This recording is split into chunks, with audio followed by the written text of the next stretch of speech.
बच्चों नमस्कार। और जैसे मैंने पिछले पार्ट में अपना परिचय दिया था, राजकुमार चंद्रा, और मैं लेक्चरर हूं government higher secondary school Kandel में बायोलॉजी में। और आज हम पढ़ रहे हैं पीएच मान, आयनीकरण और अम्लवर्षा। उसी में बीच में एक टॉपिक है लवण, उस पर भी हम बात करते हैं। तो हमने पिछला वीडियो में कवर किया आयनीकरण और पीएच मान क्या है, पीएच मान का दैनिक जीवन में क्या महत्व है, पौधों के लिए क्या महत्व है। अब हम थोड़ा से आगे चलते हैं और बात करते हैं लवण। दोस्तों हम बात करें लवण की, तो लवण हम सब लोग परिचित हैं लवण से। जैसे मैं उदाहरण दूं, आप सबके घर में सब्जियों में यूज होता है, उसको आप सब लोग जानते हैं, जिसको हम साधारण नमक कहते हैं, है ना। तो साधारण नमक क्या है? यदि हम NaCl की बात करें तो ये क्या है? साधारण नमक है, जिसको अपन रासायनिक नाम बोले तो सोडियम क्लोराइड इसको कहते हैं, है ना। तो लवण क्या होता है, लवण का निर्माण कैसे होता है, हम उसको थोड़ा से बात करते हैं। तो हम जानते हैं कि जलीय माध्यम में अम्ल और क्षार क्रमशः हाइड्रोजन आयन और हाइड्रॉक्सिल आयन उत्पन्न करते हैं।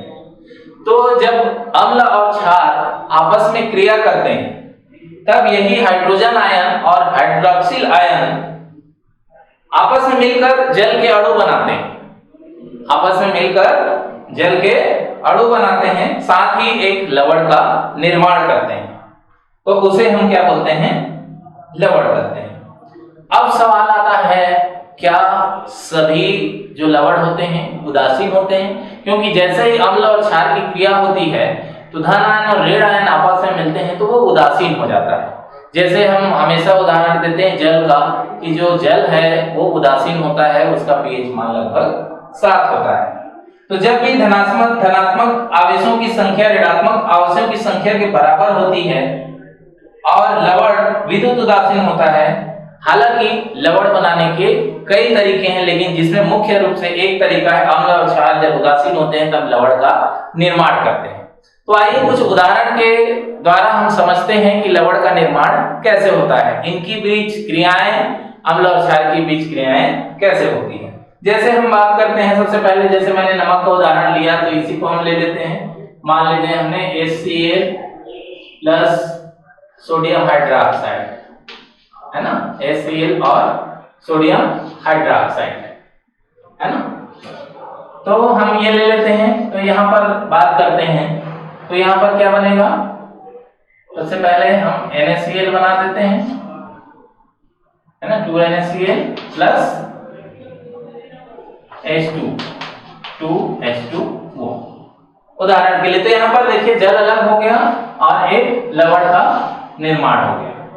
इसी प्रकार अगला एग्जांपल देखते हैं, हम नाइट्रिक अम्ल लेते हैं HNO3, ये जलीय विलयन में, ये यहाँ पर AQ लिखा है मतलब एक्वस है, AQ मतलब लिखा है एक्वा मतलब जलीय विलयन। दोनों का हम जलीय विलयन लेते हैं अम्ल और क्षार का, तब जाके उसमें लवण का निर्माण होता है। यहाँ पर हमने लिया पोटेशियम हाइड्रोक्साइड, ये भी जलीय फॉर्म में है। अब इनके बीच क्रिया होगा नाइट्रिक अम्ल और पोटेशियम हाइड्रोक्साइड के बीच। तो नाइट्रिक अम्ल क्या है? अम्ल है, नाम से ही पता चल रहा है, और पोटेशियम हाइड्रोक्साइड क्षार है। इन दोनों की क्रिया से क्या बनता है? सबसे पहले तो इसमें बन जाएगा एक लवण का निर्माण होगा, जिसको अपन बोलेंगे KNO3 पोटेशियम नाइट्रेट। इसको क्या बोलेंगे? Potassium nitrate. ये भी जलीय विलयन में, और जल के अणु यहाँ पर क्या होंगे? बाहर निकलेंगे, जल के एक अणु यहाँ पर बाहर निकलेगा।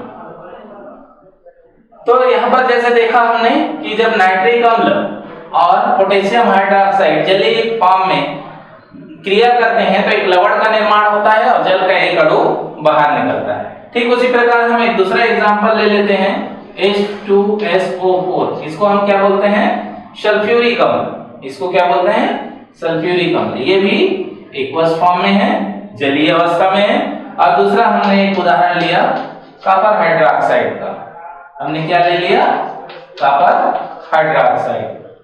ये भी एक्वस फॉर्म में, कॉपर हाइड्रोक्साइड एक्वा फॉर्म में है। तो यहाँ पर क्या बन जाएगा? सोडियम एसीटेट बनेगा लवण के रूप में, सोडियम एसीटेट, सोडियम एसीटेट बनेगा। और जल के अणु बाहर निकलेंगे। तो सब में जल के अणु बाहर निकल रहे हैं, सब में जल के अणु बाहर निकल रहे हैं आयन के रूप में। आई लिखा है, आयन के रूप में जल के अणु बाहर निकले, क्योंकि वहां पर हाइड्रोक्सिल आयन और हाइड्रोजन आयन मिलकर जल के अणु का निर्माण कर रहे हैं। तो इस प्रकार और बहुत सारे एग्जाम्पल हैं जिसमें हम देख पाते हैं जब अम्ल और क्षार क्रिया करती है तो लवण का निर्माण होता है और जल के एक अणु बाहर निकलते हैं। तो यदि हम इन उदाहरणों को देखें तो लवण का जो धनात्मक भाग है, लवण का जो धनात्मक भाग है वो कहां से आता है? क्षारक से आता है, क्षार से आता है। और अम्ल का, जिसको जैसे क्षारक से आता है तो उसको हम क्या बोलते हैं? क्षारीय मूलक। एवं ऋणात्मक भाग अम्ल से आता है तो उसको हम क्या बोलते हैं? अम्लीय मूलक। तो जब लवण का निर्माण होता है ना, तो लवण का धनात्मक भाग क्षार से आता है जिसको हम क्षारीय मूलक, और ऋणात्मक भाग अम्ल से आता है जिसको हम अम्लीय मूलक कहते हैं। अब सवाल आता है, क्या सभी लवण उदासीन होते हैं? क्या सभी लवण उदासीन होते हैं? तो अम्ल और क्षार के मध्य उदासीनीकरण की क्रिया से ही लवण का निर्माण होता है, लवण बनते हैं। तो सोचिए लवणों के पीएच मान अलग अलग क्यों आए?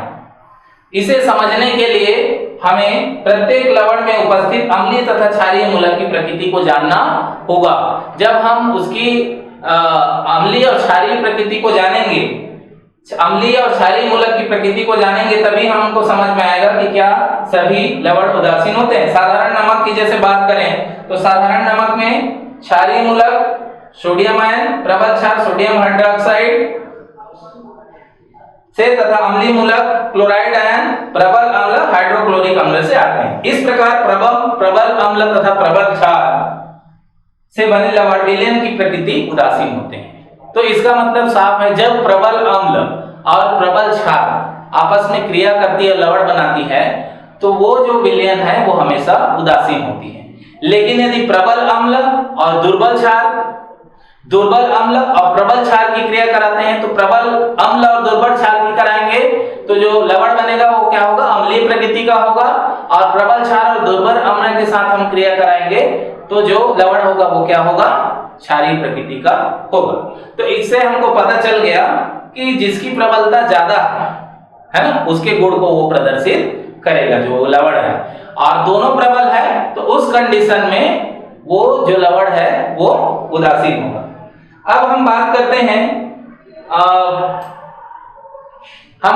हैं अगला अम्ल वर्षा की। तो ये बहुत सुनने में आता है, अम्ल वर्षा। तो ये अम्ल वर्षा क्या है? नाम से स्पष्ट है, एसिड रेन। नाम से स्पष्ट है, एसिड रेन, अम्ल वर्षा। तो आइए थोड़ा सा हम समझने का प्रयास करते हैं कि अम्ल वर्षा क्या होता है। हम जानते हैं वर्षा के जल का पीएच मान 7 माना जाता है। वर्षा के पीएच का यदि वो किसी प्रकार से पॉल्यूटेड नहीं है तो उसका पीएच मान 7 होता है। यदि वर्षा का जल का पीएच मान 6.5, 6.4 या 6 से कम आता है तो इसका मतलब वो जो वर्षा है वो अम्ल वर्षा कहलाएगी। आखिर ये अम्ल वर्षा क्यों होती है?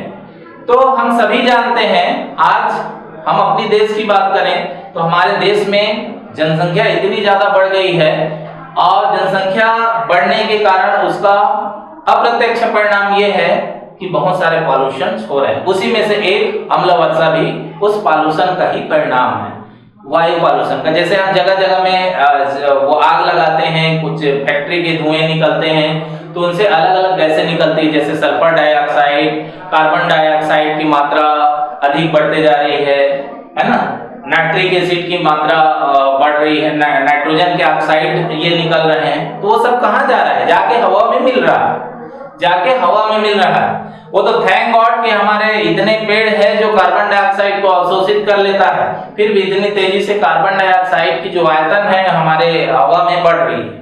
तो इन गैसों के कारण क्या होता है? इन गैसों के कारण होता ये है कि ये कार्बन डाइऑक्साइड पानी के साथ मिलकर क्या बनाते हैं? अम्ल बनाते हैं। जिसके कारण अम्ल वर्षा होता है। जैसे उदाहरण के लिए लेते हैं कार्बन डाइऑक्साइड जो वायुमंडल में जा रहा है, वो जल के साथ क्रिया करके क्या बनाएगा, हाइड्रोजन कार्बोनेट बनाएगा। अब ये वर्षा के रूप में नीचे आएगा तो इसका मतलब क्या होगा, वो अम्लीय होगा, तो इसको हम बोलते हैं अम्लीय वर्षा। जब जल का पीएच मान कम हो जाता है और वो अम्लीय उदासीन ना होकर अम्लीय प्रकृति का होता है तो उसको बोलते हैं अम्ल वर्षा। अब इसके नुकसान क्या है, अम्ल वर्षा के नुकसान क्या है, तो हमने सुना है जैसे ताजमहल है ना, तो ये जितने भी इमारतें हैं, पेड़ पौधे हैं, ये अम्ल वर्षा होती है तो उसको बहुत ज्यादा नुकसान पहुंचाती है, बहुत ज्यादा नुकसान पहुंचाती है। तो अम्ल वर्षा के बहुत ज्यादा नुकसान है। अब इसको हम रोक तो नहीं सकते, लेकिन अवेयर होकर, जागरूक होकर, लोगों को जागरूक कर इसको थोड़ा से कम किया जा सकता है। यदि कम किया नहीं गया तो आगे आने वाले समय में ये बहुत डेंजर हो सकता है। तो थैंक यू बच्चों।